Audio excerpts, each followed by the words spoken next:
That's 5 after the hour, and joining us on the program is David Adams, president of the Virginia Shooting Sports Association. David, good evening, sir. Cam, how are you this night? I am good. We've been, kind of recapping a little bit of what happened in Northern Virginia. You obviously following what's going on around the entire state, and very curious as to your reaction to last night's elections.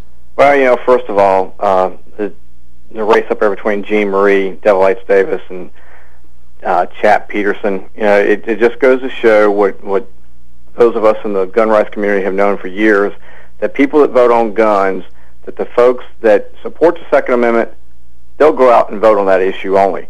People on the other side, though, they don't go out and just vote on that. And she ran her whole campaign basically on that one issue. Right.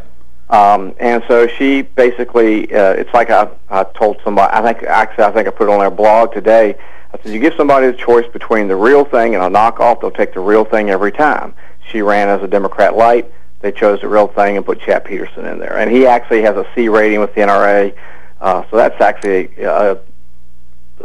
probably a net gain on that for gun owners in Virginia. Yeah, probably so. And then the other race where gun control was an issue, really these two races were the races, David, where gun control was a big issue, right? Right. Now, the state Democratic Party sent the same flyer out against Bob Fitzsimmons, who was running against Chuck Colgan in the Prince William area. They sent the same thing out against him that they did against Ken Cuccinelli. But really, that wasn't the issue in the Fitzsimmons-Colgan race like it was in the Cuccinelli race, because they really targeted him on that issue. The good thing about Ken is he's a hard worker.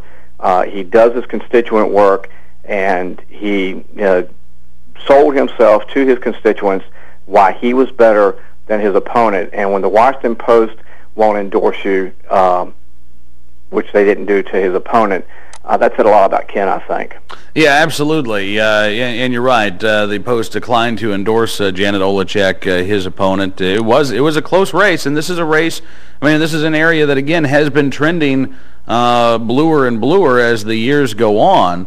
I mentioned the 91 vote difference, but that just underscores the importance of actually getting out there and voting. Well, you hit the nail on the head when you talked about how 2 votes in each precinct. There's 39 precincts in that district, and I actually, Ken said it was like 2.5 votes. I actually calculated it to be less than 2.5 votes. So it definitely shows that gun owners have to get out and vote for their issue to keep our rights protected in the state. Overall, I think if you look statewide, last night's results, you kind of have to look at it 2 different ways. If you look in sheer numbers, we started out with 21 A or B rated candidates in the state Senate. After last night's results, we ended up with 20, and then you kind of throw Chap in there as a C-rated candidate. Mm-hmm. It's kind of a wash overall. The bad thing is, though, the committee chairmanships flip, and you've got anti-gun Northern Virginia senators that are in line to take over the Courts of Justice Committee, which is where all the gun issues go, all the gun-related bills are assigned to.